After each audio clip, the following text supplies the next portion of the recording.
Waalaikumsalam warahmatullahi wabarakatuh. Alhamdulillahirobbilalamin wa bihi nasta'in wa ala alihi wa sahbihi ajmain. Puji syukur kita haturkan kehadirat Allah Subhanahu wa taala karena berkat rahmat dan karunia kita semua bisa hadir dan terkumpul pada hari ini dalam keadaan sehat walafiat. Salawat beserta salam semoga selalu kita curahkan kepada junjungan kita Nabi Bana Nabiana Muhammad sallallahu alaihi wasallam. Keselamatan curahkan selalu kepada Nabi dan Rasul mulia hingga dan sahabat-sahabatnya. Ya Allah, ya Rahman, ya Rahim. Saat ini kami berkumpul dalam rangka acara pertemuan rutin MGMP IPS Kota Banjar. Kami memohon kiranya acara ini selalu dalam lindungan-Mu. Ya Allah, ya Tuhan kami yang mengetahui, limpahkanlah kepada kami semua kekuatan dan kesabaran dalam mendidik anak-anak. Indonesia Raya, Indonesia tanah airku, tanah tumpahnya. Di sanalah aku berdiri, jadi pandu ibuku. Indonesia kebangsaanku, bangsa dan tanah. Assalamualaikum warahmatullahi wabarakatuh. Ya. Mohon maaf ini kendala teknis ya. Listriknya mati, entah mati dari pusat atau mati dari lokal saja. Ya. Alhamdulillahirobbilalamin. Alhamdulillah, syukurillah kita pada hari ini masih diberi limpahan rahmat yang luar biasa dari Allah Subhanahu wa taala. Salah satunya adalah nikmat sehat sehingga kita bisa silaturahim dalam acara pertemuan rutin MGMP IPS Sekota Banjar. Saya mengucapkan terima kasih sebesar-besarnya atas kehadiran Bapak Ibu semua berkenan hadir memenuhi undangan saya. Selawat dan salam semoga tercurahkan kegiatan sedikit tentang sharing materi budaya positif. Apa yang dimaksud budaya positif? Jadi implementasi budaya positif di sekolah. Jadi alhamdulillahirabbil alamin saya itu ikut diklat guru penggerak saya dengan Bu Ratna, termasuk ada Bu Evi di sini. Ikut kegiatan guru penggerak. Terima kasih, salam guru penggerak, salam bahagia untuk semuanya. Bapak, Ibu, soleh dan solehah, terima kasih atas kehadirannya, atas memenuhi undangan kami. Di kesempatan kali ini saya berdiri di sini, mohon maaf bukan bermaksud menggurui, sama sekali tidak. Hanya ingin sharing pengetahuan sedikit tentang implementasi budaya positif di sekolah. Ini adalah salah satu modul pertama yang kita selesaikan dalam 1 bulan. Modul 1.4. Jadi di modul 1 itu ada banyak anaknya. Ini salah satu anaknya adalah tentang budaya positif di sekolah. Pelaksananya seperti apa, dan alhamdulillah saya dan Bu Ratna sudah melaksanakan. Tinggal menunggu hasilnya ya, karena ini prosesnya adalah panjang. Garis besar materi yang akan saya sampaikan adalah tentang disiplin positif. Apa itu disiplin positif? Kemudian nilai-nilai kebajikan universal, motivasi perilaku manusia, 5 kebutuhan dasar, konsep disiplin dengan identitas yang gagal, hukuman dan penghargaan, tentang keyakinan kelas, posisi kontrol guru ketika kita menangani anak yang indisipliner, posisi kita selama ini sebagai apa? Apa sebagai penghukum, apa sebagai pembuat rasa bersalah, atau sebagai manajer? Yang materi ini nanti keyakinan kelas, posisi kontrol, akan disampaikan oleh Ibu Evi Sukmawati. Alhamdulillah ada bantuan. Kemudian tentang segitiga restitusi. Ini adalah sebuah teori segitiga restitusi, bagaimana langkah-langkah seharusnya seorang pendidik mengatasi kenakalan anak yang terjadi di sekolah kita. Ini banyak sekali anak-anak yang melakukan indisipliner, entah itu memalak, entah itu bolos belajar, entah itu nggak ikut upacara. Nah, ini ada teorinya menggunakan segitiga restitusi yang diawali dengan pembentukan keyakinan kelas. Dan guru posisinya harus seperti apa? Ada di posisi kontrol guru. Mudah-mudahan ini nanti bisa diimplementasikan di sekolah Bapak Ibu semua. Tentang disiplin positif. Bapak Ibu sekalian, di benak Bapak Ibu ketika kita mendengar kata disiplin, itu maksudnya apa? Disiplin. Pak Sulaiman? Disiplin berkaitan dengan taat terhadap peraturan. Tepat waktu. Melaksanakan segala sesuatu sesuai aturan. Jika dilanggar mereka terkena hukuman atau sanksi. Iya, selama ini di benak kita yang dimaksud disiplin itu seperti itu, ya. Mendengar kata disiplin selalu dihubungkan dengan tata tertib, teratur, dan kepatuhan pada peraturan. Kata disiplin sering juga dihubungkan dengan hukuman, yang membuat anak kadang-kadang tidak nyaman, sangat tidak nyaman, bahkan menimbulkan dendam kusumat yang berkepanjangan. Dan ini pernah saya rasakan ya, saya rasakan pada waktu itu ada pelajaran bahasa Inggris di kelas 7, universal tadi ya, disiplin positif itu seseorang yang memiliki kontrol diri melakukan sebuah tindakan sesuai dengan nilai-nilai universal. Nilai-nilai universal yang berkembang di kita itu banyak sekali, apalagi yang sesuai dengan aturan agama ya Pak Sulaiman, itu luar biasa. Ini pendidikan, pola pendidikan yang diajarkan oleh Ki Hajar Dewantara sangat sejalan dengan pola pendidikan Nabi kita Muhammad Shallallahu Alaihi Wasallam. Prosesnya adalah menuntun, lakukan dengan sebuah kelembutan, bukan kekerasan. Nilai-nilai kebajikan universal antara lain beriman, bertakwa kepada Tuhan Yang Maha Esa, dan berakhlak mulia. Ini anaknya banyak. Ya, berdoa sebelum belajar, mengucapkan alhamdulillah setelah belajar, taat beribadah dan lain sebagainya. Ada beriman, bertakwa, dan berakhlak mulia. Mandiri, bernalar kritis, berkebinekaan global, bergotong royong. Ini profil pelajar Pancasila.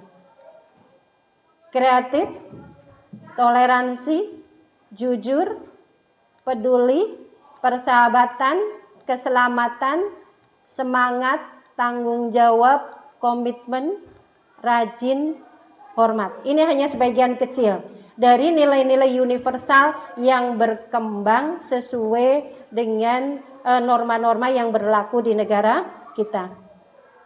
Jadi kembali tadi, disiplin positif adalah seseorang yang memiliki self control yang bagus untuk berlaku sesuai dengan nilai-nilai kebajikan universal manusia. Bapak Ibu semuanya, ketika kita melakukan sesuatu, adakah tujuan yang ingin kita capai? Adakah faktor yang mempengaruhinya? Ada. Contohnya barangkali kita berangkat lebih awal ketika upacara. Ini motivasinya apa? Apa supaya dipuji oleh kepala sekolah? Apa supaya mendapatkan aplaus penghargaan oleh anak-anak kita? Atau karena kita ingin menghargai diri kita sendiri? Dari tiga ini yang sering kita lakukan yang mana Bapak Ibu? Iya, itu. Iya, anak-anak kita juga seperti itu ya. Datang lebih awal karena takut dihukum, bisa jadi seperti itu. Kalau yang seperti ini berarti motivasinya adalah ekstern, dari luar. Takut dihukum nih, aku belajar ikut pelajaran IPS, nanti dihukum. Nanti kita bahas yang sana. Motivasi perilaku itu artinya dorongan yang timbul pada diri seseorang, baik sadar maupun tidak sadar, untuk melakukan sesuatu. Dorongan ini apa aja? Motivasi ini apa aja? Satu, menurut Diana Gosen, ini seorang 5 kebutuhan manusia yang kita hubungkan dengan kebutuhan anak. Ada kalanya kita menemukan sebuah kasus, anak tiba-tiba suka mengganggu temannya yang membawa bekal. Atau anak memalak anak yang lain. Kenapa anak bisa berlaku seperti ini? Seorang guru harus tahu kebutuhan yang anak butuhkan itu apa, sehingga dia melakukan perilaku indisipliner tersebut. Itu memalak contohnya ya. Seorang anak bernama Dodi mungkin dia memalak terhadap teman satu kelasnya. Ini kita kaitkan dengan kebutuhan dasar manusia. Tapi bukan kebutuhan dasar. Nanti akan disampaikan oleh Bu Evi apa yang dimaksud dengan keyakinan kelas. Ini kami sudah mencoba menerapkan budaya positif di sekolah yang berawal dari sebuah keyakinan kelas. Selamat datang untuk Bu Haji, baru datang ya Bu Haji Rina, terima kasih. Silakan Bu Evi atau Bapak Ibu istirahat dulu, minum-minum. Meskipun saya bukan dari kelompok IPS, saya akan menyampaikan tentang keyakinan kelas. Keyakinan kelas itu apa sih? Mungkin Bapak Ibu baru mendengarnya istilah ini. Kalau peraturan kelas mungkin sudah sering mendengar. Misalnya tidak boleh datang terlambat, jangan membuang sampah di sembarangan misalnya. Nah itu bukan termasuk keyakinan, tetapi termasuk peraturan. Nah sekarang saya akan mencoba memaparkan tentang keyakinan kelas.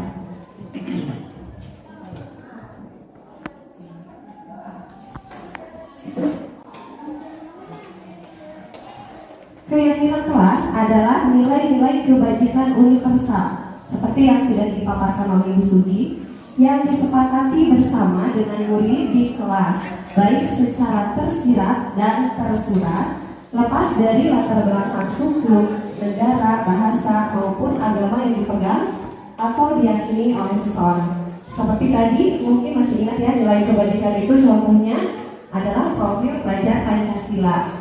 Contohnya ada mandiri, kreatif, kemudian kolaborasi atau gotong royong dan lain sebagainya.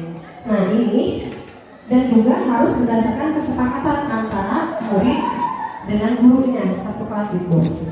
Itu yang dimaksud dengan keyakinan kelas.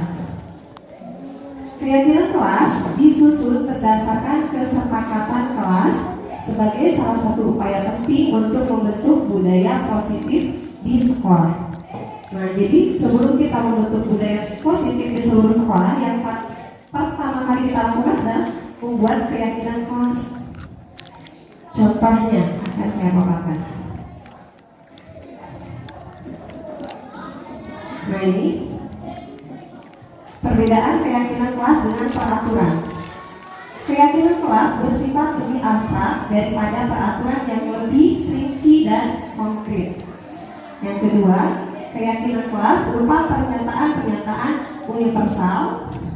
Ketiga, pernyataan keyakinan kelas senantiasa dibuat dalam bentuk positif. Artinya tidak menggunakan kata jangan membuang sampah sembarangan. Nah, berarti kalimatnya bukan kata jangan, jadi tidak boleh mengandung kata negatif. Jadi senantiasa dibuat dalam bentuk positif. Yang keempat, keyakinan kelas hendaknya tidak terlalu banyak sehingga mudah diingat dan dipahami oleh semua warga kelas. Kelima, keyakinan kelas sebaiknya sesuatu yang dapat diterapkan di lingkungan tersebut. Jadi jangan terlalu mengawang-awang, harus real bisa diterapkan di dalam kelas. Semua warga kelas hendaknya ikut berkontribusi dalam pembuatan keyakinan kelas lewat kegiatan curah pendapat. Jadi keyakinan kelas itu disusun harus berdasarkan curah pendapat dari seluruh warga kelas, baik guru maupun muridnya. Tuh ya, kalau di kelas itu ada 32 siswa, ke-32 siswa tersebut harus ikut mencurahkan pendapat apa sih yang mereka mau dari kelas mereka itu, namanya kelas impian ya. Jadi nanti mereka itu punya kelas impian, di kelas itu harus seperti apa sih yang akan mewujudkan tadi disiplin positif. Dan yang terakhir, keyakinan kelas itu bisa ditinjau kembali. Jadi dari waktu itu bisa diganti, bisa berubah sesuai dengan kebutuhan. Itu ya perbedaan keyakinan kelas dengan peraturan.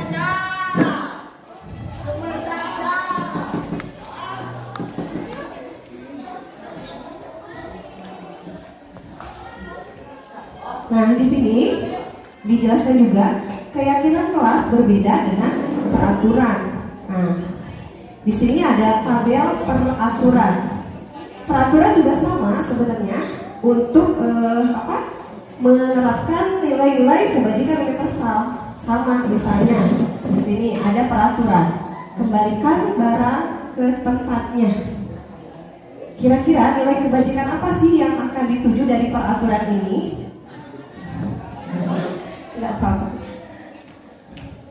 Nilai kebajikan yang dituju dari kalimat kembalikan barang ke tempatnya. Nilai kebajikan itu kan ada peduli misalnya, keadilan, kehormatan, integritas, kejujuran, tanggung jawab. Nah, menurut Bapak Ibu, kembalikan barang ke tempatnya itu nilai kebajikan apa yang diinginkan dari peraturan ini? Tanggung jawab, betul. Apalagi Ibu? Mandiri, betul. Jadi bisa lebih dari satu nilai kebajikan yang ingin dituju dari suatu peraturan ya. Nah, ini masih menggunakan kalimat negatif, dilarang mengganggu orang lain. Nilai kebajikan yang ingin dituju? Keamanan, keselamatan, betul. Saling menghormati ya, kehormatan mungkin ya. Yang berikutnya, hadir di sekolah 15 menit sebelum pembelajaran dimulai. Disiplin, betul. Nah, kalau ini sudah cukup menggambarkan keyakinan kelas ya, karena dalam bentuk positif. Dilarang melakukan kekerasan. Nah, berarti nilai kebajikan yang diinginkan kemungkinan adalah keamanan, keselamatan. Ya. Dilarang merokok. Nilai kebajikan yang dituju? Kesehatan bisa, keselamatan bisa ya. Gunakan masker. Kesehatan. Apalagi? Keselamatan, betul ya, untuk keselamatan diri sendiri. Berjalan di kelas dan koridor. Artinya, kalau kalimat negatifnya tidak berlari-lari di kelas atau di koridor gitu. Nah, ini kalau ini sudah dalam bentuk positif. Ya. Jadi nanti Bapak Ibu akan bisa membedakan mana itu peraturan, mana keyakinan kelas. Nah, ini contoh kalimat dalam bentuk negatif menjadi positif nih. Jangan berlari di kelas atau koridor. Nah, berarti kalimat positifnya berjalanlah di kelas atau koridor. Apakah ini bisa dijadikan keyakinan kelas?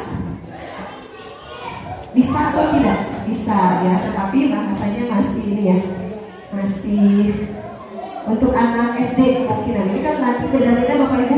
Jadi ada jenjangnya kayak cuma kelas SD, SMP, SMA itu berbeda kalimatnya ya, disesuaikan dengan pemahaman anak. Nah ini ada contoh kalimat keyakinan kelas di kelas 1 SD.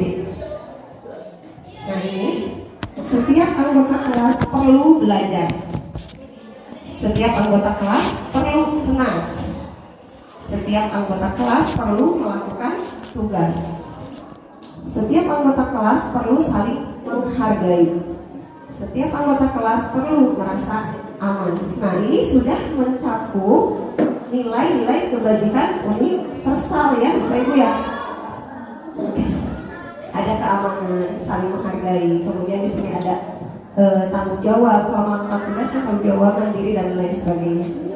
Nah ini contoh kalimat keyakinan kelas di SD kelas 1 seperti itu.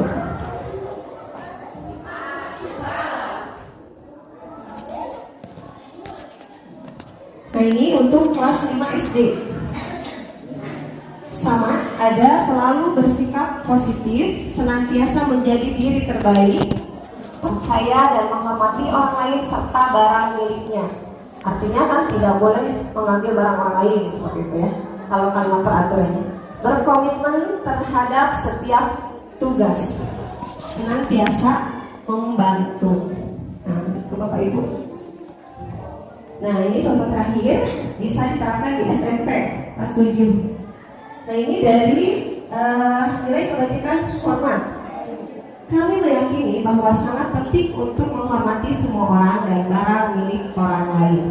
Nanti keyakinan kelas ini akan dipantau kembali ke anak ketika anak ada yang mengambil atau merusak barang orang lain ya. Misalnya ada yang mematahkan pensil temannya. Kira-kira apa yang harus kita lakukan kalau ada salah satu murid kita mematahkan pensil temannya? Kan tidak boleh menghukum. Kira-kira Bapak Ibu bagaimana? Mengganti. Iya baik. Jadi disuruh minta maaf dan menggantinya, betul gitu ya. Jadi nanti ada yang namanya restitusi. Nah sama seperti yang Ibu sampaikan, nanti anak itu akan diminta untuk meminta maaf. Kemudian nanti dia juga harus tahu cara penyelesaiannya itu harus bagaimana supaya keyakinan kelas ini tidak dilanggar, dengan cara menggantinya ya Bu ya, seperti itu. Yang kedua ada bekerja. Kami meyakini bahwa sangat penting untuk mengerjakan segala pekerjaan atau mengikuti kegiatan yang telah ditugaskan. Nah ini seperti tugas dari guru sepertinya ya. Yang berikutnya diterima dan dimiliki. Kami meyakini bahwa sangat penting untuk merasa diterima pada suatu kelompok dan saling peduli satu dengan yang lain. Nah ini berarti kepedulian. Sampai di sini mungkin ada yang mau ditanyakan Bapak Ibu atau sudah cukup jelas? Sudah cukup jelas, alhamdulillah. Keyakinan pas ini dibuat misalnya oleh makhluk kita ya. Sebelum pembelajaran dimulai pada awal pertemuan. Iya bisa setiap kelompok karena kita itu belajarnya banyak ya Bu kalau di SMP. Jadi setiap kelas mungkin kita bisa buat keyakinan kelas tersendiri. Misalnya kalau di IPS, nah ini tadi harus ya. Kalau yang di awal pembelajaran biasanya namanya kesepakatan kelas dulu ya Bu. Misalnya tadi datang ke sekolah, masuk kelas tepat waktu seperti itu ya Bu. Kalau yang terlambat nanti ada konsekuensinya. Nah itu maksudnya ke kesepakatan kelas. Nanti dari kesepakatan kelas bisa diwujudkan menjadi keyakinan kelas. Kalau yang biasa kita lakukan biasanya kesepakatan kelas ya. Ya misalnya tidak mengobrol ketika guru sedang menjelaskan. Nah itu kesepakatan kelas. Nah nanti keyakinan kelas ini juga harus ditandatangani oleh seluruh warga kelas ya Bu ya.